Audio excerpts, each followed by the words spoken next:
Innal hamdalillah nahmaduhu wa nasta'inuhu wa nastaghfiruh wa na'udzu billahi min syururi anfusina wa min sayyiati a'malina. May yahdihillahu fala mudhillalah wa may yudlil fala hadiyalah. Asyhadu an la ilaha illallah wahdahu la syarikalah wa asyhadu anna Muhammadan abduhu wa rasuluhu allazi la nabiyya ba'dah, amma ba'du. Ya ayyuhallazina amanu ittaqullaha haqqa tuqatih wa la tamutunna illa wa antum muslimun. Alhamdulillah, pada kesempatan yang berbahagia ini, hari Jumat tanggal 28 Agustus tahun 2020, di bulan Muharram ini tahun 1442, kita oleh Allah Subhanahu wa taala masih diberikan kekuatan, kesehatan dan juga kesempatan untuk bisa berkumpul di masjid ini melaksanakan salah satu perintahnya, yaitu ibadah sholat Jumat. Hadirin sidang Jumat rahimakumullah. Bulan Muharram merupakan salah satu bulan yang diistimewakan oleh Allah di dalam Al-Quran. Sebagaimana dalam Quran surat At-Taubah ayat 36, Allah Subhanahu wa taala berfirman, A'udzubillahi minasyaitonirrajim. Inna iddatal syuhuri indallahi isna asyara syahran fi kitabillahi yauma khalaqas samawati wal ardh. Khalaqas samawati wal arda minha arba'atun hurum. Zalikad dinul qayyim. Fala tadlimu fihinna anfusakum. Wa qatilul musyrikina kaffatan kama yuqatilunakum kaffah. Wa'lamu annallaha ma'al muttaqin. Sesungguhnya bilangan bulan pada sisi Allah adalah 12 bulan. Dalam ketetapan Allah, di waktu Dia menciptakan langit dan bumi, di antaranya 4 bulan haram. Itulah ketetapan agama yang lurus. Maka janganlah kamu menganiaya diri kamu dalam bulan yang 4 itu, dan perangilah kaum musyrikin itu semuanya, sebagaimana mereka pun memerangi kamu semuanya. Dan ketahuilah bahwasanya Allah beserta orang-orang yang bertakwa. Hadirin sidang Jumat rahimakumullah, kalau kita lihat Quran surat At-Taubah ayat 36 ini, di sini Allah menjelaskan bahwa dari dulu hitungan bulan itu 12 bulan. Dari di zaman Arab kuno sampai Arab jahiliyah sebelum Islam datang, itu hitungannya sudah 12 bulan. Nah, ada 4 bulan itu yang bulan haram, yaitu bulan yang disucikan.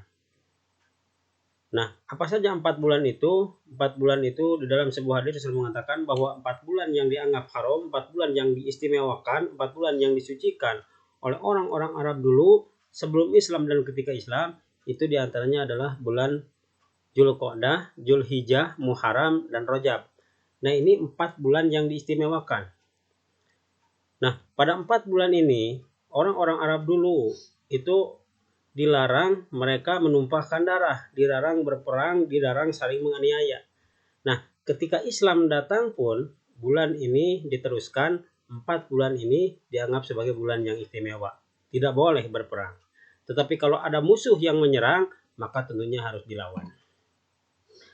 Nah, maka itu dulu sahabat Rasulullah kalau ingin bertemu dengan Rasul dan mereka itu tempatnya jauh, perjalanannya jauh, biasanya pada bulan yang 4 ini.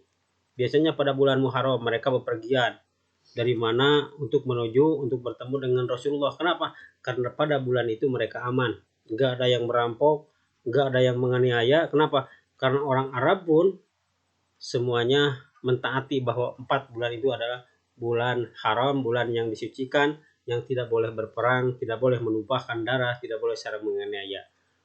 Bahkan walaupun kadang ada orang-orang kafir Quraisy itu yang mengingkari, yang menyalahi aturan tersebut. Nah, hadirin waktu iman rahimakumullah, mari kita lihat bagaimana sejarahnya kalender Islam ada. Nah, dulu orang-orang Arab dulu itu tidak punya hitungan tahun. Karena ketika Arab zaman jahiliyah, mereka punya 12 bulan, tapi belum ada hitungan tahunnya. Jadi bulannya itu sama 12, Muharram, kemudian juga Safar, Rabiul Awal, Rabiul Tsani, Jumadil Ula, Jumadil Tsaniyah, kemudian juga Rajab, Sa'ban, Ramadan, Syawal, Dzulqa'dah, Dzulhijjah, semuanya ada. Nama bulan-bulannya sama, nama harinya pun sama. Al-Ahad, Al-Isnin, As-Sulasa, Al-Arbi'a, Al-Khamis, Al-Jumu'ah, As-Sab. Nama-nama harinya itu sama ketika Arab Jahiliyah sebelum zaman Rasulullah SAW menjadi Nabi. Nah, cuma mereka itu belum punya hitungan tahun, belum punya angka tahun. Jadi mereka menisbatkan tahun itu pada kejadian-kejadian atau peristiwa-peristiwa yang besar. Jadi contohnya ada yang namanya Amul Fil atau tahun gajah, yaitu tahun ketika Raja Abraha menyerang Ka'bah dengan pasukan gajahnya. Nah, dinamakanlah Amul Fil, tahun gajah. Ada juga tahun Fijar atau Amul Fijar, yaitu ketika terjadi perang Fijar, maka dikatakanlah tahun itu adalah tahun Fijar.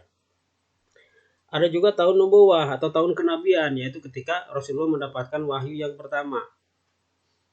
Jadi tahun ke-1 dari kenabian, tahun kedua dari kenabiannya. Ketika sebelum Islam dan ketika Islam datang pun, itu orang-orang saat itu punya nama hari, punya nama bulan, tapi belum punya hitungan tahun. Nah, ketika Rasulullah wafat, kepemimpinan diganti oleh Abu Bakar. Nah, ketika zaman Abu Bakar pun sama, belum ada hitungan tahun, belum ada angka tahun. Sampai akhirnya Sayyidina Abu Bakar wafat, kepemimpinan khalifah diganti oleh Sayyidina Umar bin Khattab.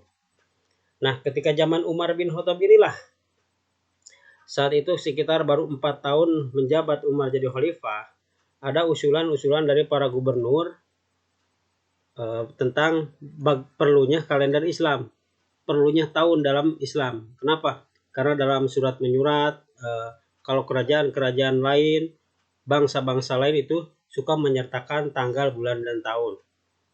Tetapi di Islam, pemerintahan Islam saat itu belum punya tahun.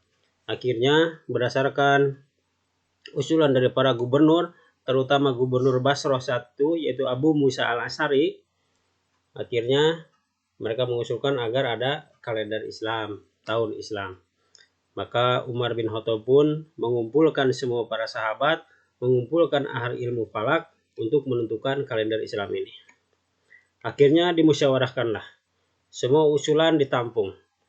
Ada yang pertama mengusulkan bagaimana kalau tahun Islam itu pertamanya dihitung dari tahun gajah, yaitu tahun lahirnya Nabi Muhammad. Ada juga yang mengusulkan bagaimana kalau tahun pertama kalender Islam itu dimulai daripada tahun wafatnya Nabi Muhammad. Ada juga yang mengusulkan bagaimana kalau kalender Islam itu dimulai tahun pertamanya daripada Rasulullah mendapatkan wahyu. Ada juga yang mengusulkan bagaimana kalau tahun atau kalender Islam itu tahun pertamanya dimulai dari tahun hijrahnya Rasulullah dari Mekah ke Madinah. Nah, semua 4 opsi ini, 4 usulan ini semuanya digodok, semuanya dimusyawarahkan. Dan ternyata yang paling kuat, semua sepakat bahwa kalender Islam tahun pertamanya dihitung daripada hijrahnya Rasulullah dari kota Mekah ke Madinah. Nah, saat itu ketika Umar dan para sahabat bermusyawarah, itu sudah tahun ke-17 dari hijrahnya Rasulullah dari Mekah ke Madinah. Maka semuanya sepakat, maka dijadikanlah bahwa kalender Islam itu tahun pertamanya pada tahun mula-mula Rasulullah hijrah dari Mekah ke Madinah, yaitu tahun 622 Masehi. Sepakatlah semuanya, Islam pun memiliki kalender bahwa tahun pertamanya dihitung daripada hijrahnya Rasulullah dari Mekah ke Madinah. Nah, kemudian yang belum dimiliki oleh kalender Islam juga adalah bulan pertamanya. Karena dulu di zaman Arab Jahiliyah pun ketika Islam datang pun itu nama-nama bulan sudah ada sama. Muharram, Rabiul Awal, semuanya sama. Tetapi belum ada bulan pertamanya itu apa. Akhirnya dimusyawarahkan lagi, ada yang mengusulkan bagaimana kalau bulan pertamanya itu adalah bulan Rabiul Awal. Bulan ketika hijrahnya Rasulullah dari Mekah ke Madinah. Ada juga yang mengusulkan bagaimana kalau bulan Muharram. Karena walaupun Rasulullah hijrahnya dari Mekah ke Madinah itu bulan Rabiul Awal, tapi rencana, tekad, niat yang pertama maunya Rasulullah hijrah itu adalah bulan Muharram. Akhirnya semuanya bermusyawarah dan disepakatilah bahwa bulan Muharram itu adalah bulan yang pertama dalam kalender Islam. Cukup sudah, komplit sudah, lengkap sudah. Islam pun memiliki kalender yang dinamakan dengan kalender Hijriah karena tahun pertamanya dihitung daripada hijrahnya Rasulullah dari Mekah ke Madinah.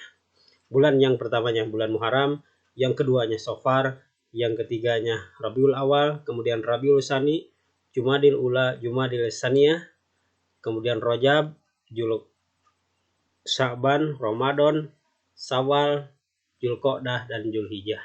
Sampai saat ini pun bulan-bulan ini masih berlaku. Dan hari-hari pun seperti Al-Ahad, Al-Isnin, As-Sulasa, Al-Arbi'a, Al-Khamis, Al-Jumu'ah, As-Sabt itu sampai saat ini masih dipakai. Dan ketika masuk Islam ke Indonesia dan Islam diterima di negara kita di Indonesia, di negara Nusantara ini, maka berubah namanya jadi Ahad, Senin, Selasa, Rabu, Kamis, Jumat, dan Sabtu. Nah, dulunya di kalender kita pun di Indonesia ini bukan hari Minggu, hari Ahad. Nah, kenapa jadi berubah menjadi hari Minggu? Nah, hari Minggu itu berasal dari kata Portugis, bahasa Portugis, yaitu Domingo. Artinya itu hari Tuhan kita.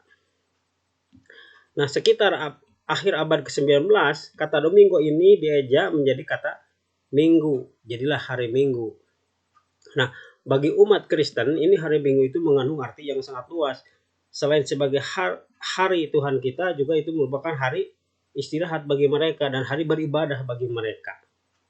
Nah, kapan hari Ahad ini di Indonesia diganti dengan hari Minggu? Ternyata setelah diteliti menurut sejarah bahwa sekitar tahun 1988 ke sini hari Ahad itu menjadi hari Minggu. 1988 ke sana itu orang-orang tua kita dulu memakainya adalah hari Ahad, Senin, Selasa, Rabu, Kamis, Jumat, dan Sabtu. Tapi sekarang Ahadnya diganti dengan Minggu. Mudah-mudahan saja hari-hari yang lain tidak diganti lagi dengan hari-hari umat yang lain. Nah, itulah sekitar sedikit sejarah tentang adanya kalender Islam dan bagaimana bulan Muharram menjadi bulan yang pertama di dalam kalender Islam. Hadirin wa iman rahimakumullah, kemudian banyak sekali peristiwa-peristiwa besar yang terjadi pada bulan Muharram ini, baik sebelum Islam ataupun setelah Islam. Peristiwa-peristiwa besar yang terjadi sebelum Islam contohnya. Nabi Adam dulu ketika melakukan kesalahan, dosa, Allah turunkan ke bumi, kemudian di bumi pun Adam bertobat atas dosa dan kesalahannya, itu pun terjadi pada bulan Muharram. Kemudian perahu Nabi Nuh setelah 6 bulan terombang-ambing di lautan besar, akhirnya pada bulan Muharram juga kapal Nabi Nuh itu berlabuh di sebuah bukit yang namanya Bukit Juhdi. Ini juga terjadi pada bulan Muharram. Kemudian juga Nabi Ibrahim diselamatkan oleh Allah daripada siksaan Raja Namrud yang membakar Nabi Ibrahim, sedikit pun tidak terbakar anggota tubuh Nabi Ibrahim. Ini juga Allah selamatkan pada bulan Muharram. Kemudian juga Nabi Yunus keluar dari perut ikan paus, kemudian Nabi Yusuf keluar dari penjara Mesir, ini juga terjadi pada bulan Muharram. Bahkan Nabi Musa pun itu diselamatkan oleh Allah daripada kejaran Fir'aun. Ketika mengejar, kemudian Allah menyelamatkan dengan Musa membelah laut, dan akhirnya Fir'aun pun tenggelam di Laut Merah, itu adalah pada bulan Muharram. Nah, inilah peristiwa-peristiwa besar yang terjadi pada bulan Muharram sebelum Islam datang. Nah, ketika Islam datang pun banyak peristiwa-peristiwa besar yang terjadi pada bulan Muharram. Contohnya, tekad dan niat hijrah Rasulullah, ingin hijrah dari Mekah ke Madinah, ini niatnya, tekadnya pada bulan Muharram. Walaupun dilaksanakan hijrahnya itu pada bulan Rabiul Awal. Kemudian Rasulullah juga terjadi perang Khaybar saat itu yang dimenangkan oleh umat Islam, itu juga terjadi pada bulan Muharram pada tahun ke-7 Hijriah.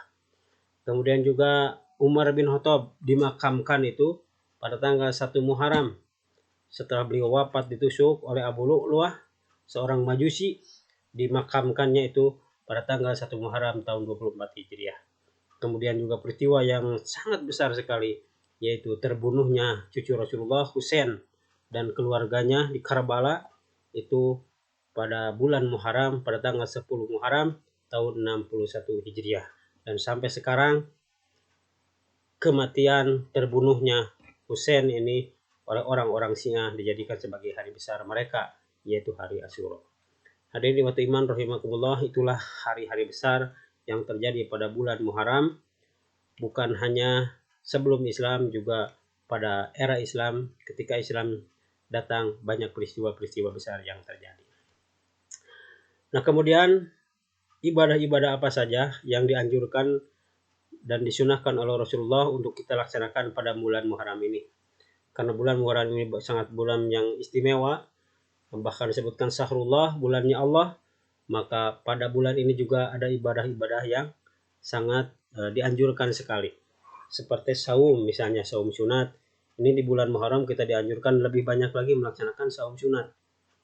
Kalau saum Senin Kamis misalnya, kalau di bulan-bulan yang lain kita biasanya belang betong, nah usahakan di bulan Ramadan ini kita rutin melaksanakannya. Nah, ada juga kemudian berbuat baik, bersedekah kepada istri ataupun keluarga, itu diperbanyak lagi. Tapi mengenai hal ini hadisnya diperselisihkan, hadisnya diperdebatkan, ada yang mengatakan sahih, ada juga yang mengatakan dhaif. Tapi kita kembali kepada hadis yang umum, bahwa kita mesti berbuat baik kepada siapa saja, di mana saja, bersedekah kepada siapa saja, di mana saja. Tidak ditentukan bulan Muharram atau bukan, tapi tentunya kita dianjurkan, disunahkan untuk selalu berbuat baik. Nah, ibadah yang paling menonjol di dalam bulan Muharram ini adalah saum Tasu'a dan Asyura. Nah, dalam pelaksanaan saum Asyura ini, dulu sejarahnya ada 4 fase, ada 4 tahap. Yang pertama, Rasulullah ketika melaksanakan di Arab, ketika ada di Mekah, itu Rasulullah melaksanakan saum rutin, melaksanakan kepada bulan tanggal 10 Muharram. Dan orang-orang Arab jahiliyah, orang-orang Arab musyrikin pun melaksanakan saum pada tanggal 10 Muharram. Karena memang sudah dari dulunya berjalan. Nah, ketika Islam datang pun Rasulullah rutin melanjutkan saum sunat pada tanggal 10 Muharram. Nah, kemudian Rasulullah tahap keduanya, fase keduanya, Rasulullah hijrah dari Mekah ke Madinah. Di Madinah pun Rasulullah melanjutkan saum pada tanggal 10 Muharramnya. Tetapi ketika di Madinah Rasulullah menemukan banyak orang-orang Yahudi pun ikut melaksanakan saum Asyura tanggal 10 Muharram. Rasulullah bertanya kepada orang-orang Yahudi, kenapa mereka orang-orang Yahudi melaksanakan saum pada tanggal 10 Muharram? Mereka orang-orang Yahudi menjawab bahwa pada tanggal 10 Muharram adalah hari besar bagi mereka karena Musa, nabi mereka, telah diselamatkan oleh Allah daripada kejaran Fir'aun. Maka sampai saat ini pun mereka orang-orang Yahudi melaksanakan puasa pada tanggal 10 Muharram. Maka kata Rasulullah, kita umat Islam yang lebih berhak melaksanakan saum pada tanggal 10 Muharram. Karena Musa pun bertauhid, kita pun sama-sama bertauhid. Beda dengan pengikut Musa yang tidak bertauhid bahkan musyrik. Akhirnya Rasulullah pun menyuruh para sahabat yang lainnya untuk melaksanakan saum pada tanggal 10 Muharram. Nah, ini sebelum datang atau turun ayat perintah tentang saum pada bulan Ramadan. Nah, sebelum turunnya perintah saum pada bulan Ramadan, ini saum 10 Muharram ini menjadi wajib bagi umat Islam.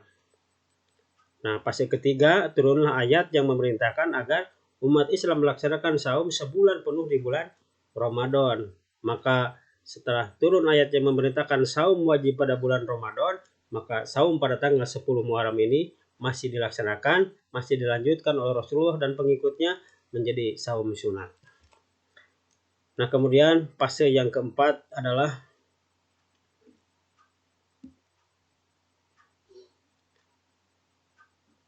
Rasulullah pun terus melaksanakan saum sunat pada tanggal 10 Muharram, tetapi sekitar menjelang wafatnya Rasulullah, sekitar tahun 10 Hijriah atau 11 Hijriah, itu Rasulullah punya cita-cita. Kata Rasulullah, lain istu ila qabilin la asumanatasi'a. Kata Rasulullah, seandainya aku masih hidup pada tahun depan, insya Allah aku akan melaksanakan saum pada tanggal 9 Muharramnya. Nah, ternyata cita-cita Rasulullah itu tidak kesampaian karena beliau wafat sebelum tahun depan. Dan karena ini sudah merupakan cita-cita Rasulullah, keinginan Rasulullah, maka kita sebagai umatnya untuk wajib atau disunahkan untuk melanjutkannya saum bukan hanya pada tanggal 10 Muharram saja, tetapi juga kita disunahkan untuk melaksanakan saum pada tanggal 10 Muharramnya. Rasulullah ditanya, apa kelebihan, apa fadilah daripada saum pada bulan Muharram ini? Kata Rasulullah, saum ini bisa menghapuskan dosa setahun yang telah lalu. Kalau saum Arafah itu kan menghapuskan dosa setahun yang lalu dan setahun yang akan datang. Kalau saum pada tanggal 10 Muharram itu bisa menghapuskan dosa setahun yang lalu.